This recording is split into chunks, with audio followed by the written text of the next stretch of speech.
dalam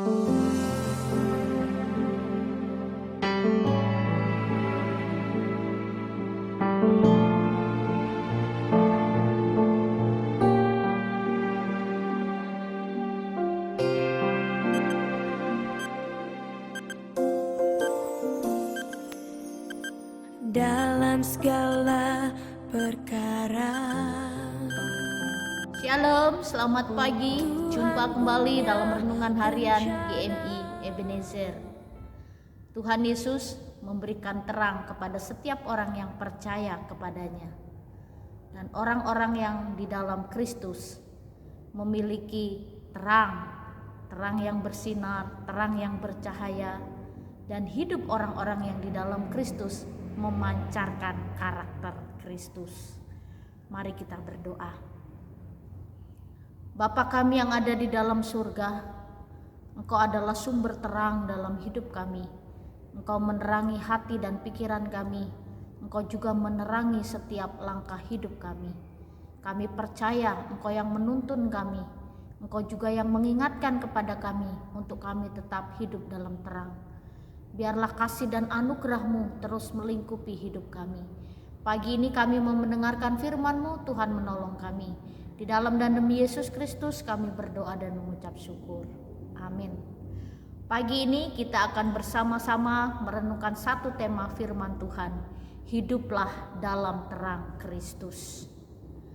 Di dalam kehidupan kita, di dalam dunia ini, kita harus memancarkan terang Kristus.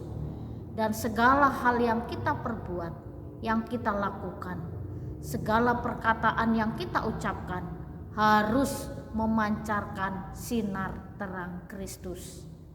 Dan orang-orang yang di dalam Kristus selalu meneladani Kristus dalam hidupnya dan ingin menyenangkan hati Tuhan, ingin memuliakan Tuhan dalam setiap hal yang dia kerjakan. Pagi ini firman Tuhan dari 1 Yohanes pasal 2 ayat yang ke-9. Demikian bunyi firman Tuhan. Barang siapa berkata bahwa ia berada di dalam terang, tetapi ia membenci saudaranya, ia berada di dalam kegelapan sampai sekarang.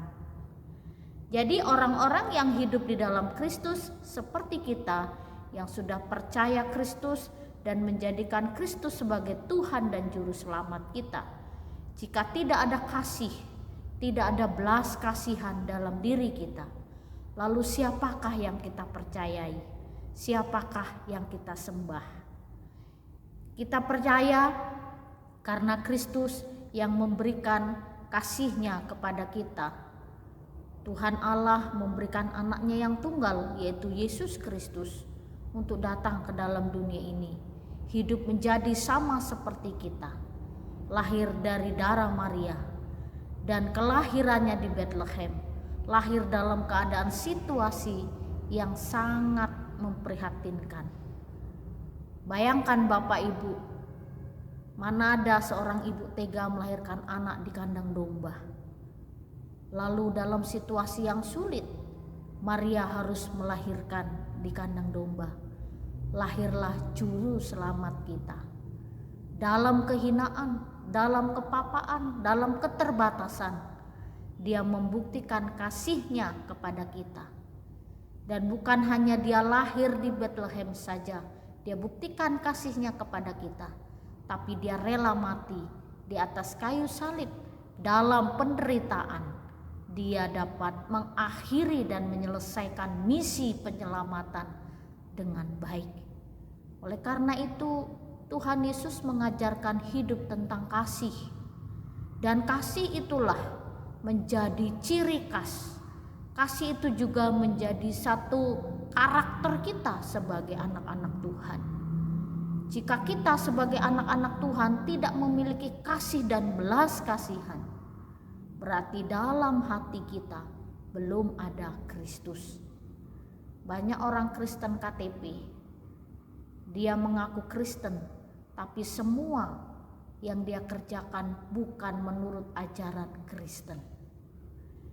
Beberapa hari belakangan ini, Indonesia juga digoncangkan dengan berbagai macam isu politik Banyak demo terjadi di mana-mana. Banyak situasi yang mencekam. Ada golongan-golongan yang tidak mau menerima bahwa ada radikalisme akan dibasmi. Mereka berpikir mereka mendukung yang benar. Tapi sebagai pemerintahan negara Indonesia, pemimpin bangsa kita memiliki ketegasan yang tidak benar diberantas. Kasih yang sebenarnya bukan menyakiti sesama. Dan kasih yang sebenarnya juga bukan untuk memanjakan sesama. Tapi kasih yang sebenarnya yang datangnya dari Tuhan adalah kasih yang sejati. Di dalam dunia ini tidak ada kasih. Di dalam dunia ini tidak ada belas kasihan. Yang ada hanya balas dendam, kemarahan, kebencian. Dan ketika orang dikuasai oleh kebencian, orang tidak lagi bisa berpikir normal, logikanya juga tidak jalan. Kebencian mengontrol seseorang, dan jika kebencian menghinggapi seseorang, maka seseorang itu tidak bisa mengontrol dirinya, tidak lagi bisa melihat sesuatu yang baik. Bapak, Ibu, serta saudara-saudari, kita bersyukur kepada Tuhan karena Tuhan memberi pengajaran yang memberi penerangan, cahaya yang terang, yaitu tentang kasih. Kita harus mengasihi saudara kita yang bersalah kepada kita, yang pernah menyinggung kita, yang pernah menyakiti hati kita. Justru Tuhan Yesus katakan, berdoalah bagi orang-orang yang membenci dan menganiaya kamu. Dan inilah terang Tuhan, terang di tengah kehidupan kita. Kita doakan situasi bangsa dan negara ini juga. Banyak oknum-oknum ingin menggulingkan pemerintahan kita. Kita doakan mereka supaya mereka bertemu dengan ajaran yang benar dan mengimani ajaran yang benar. Itulah kasih yang sejati di tengah-tengah hidup kita. Orang Kristen mengasihi orang lain bukan karena mau mendapatkan sesuatu, bukan mau dipuji, bukan karena memperoleh hal-hal yang lain, tapi kasih kita belajar dari Yesus Kristus, kasih yang agape, kasih yang tidak menuntut balas. Jika kita tidak hidup dalam kasih, maka kita masih hidup dalam kegelapan. Jika masih ada kebencian, dendam, kemarahan, berarti kita belum hidup dalam terang Tuhan. Hiduplah dalam terang Tuhan. Percayalah bahwa terang, hidup dalam terang lebih sukacita, lebih bahagia, dan lebih damai sejahtera. Ketika kita hidup dalam terang, damai sejahtera Allah kita nikmati. Kita berdoa. Benar Tuhan, Engkau memberi pengajaran yang begitu luar biasa untuk kami hidup saling mengasihi. Kami yang sudah ada dalam terang Tuhan, hidup kami harus dipenuhi dengan kasih.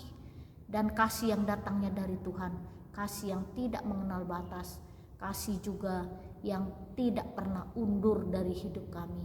Tolonglah kami ya Tuhan, supaya kami memiliki kasih yang tidak menuntut balas, tapi kasih yang tulus tanpa pamrih. Berkati kami di dalam dan demi Yesus Kristus kami berdoa dan mengucap syukur. Amin. Selamat pagi, Tuhan Yesus memberkati.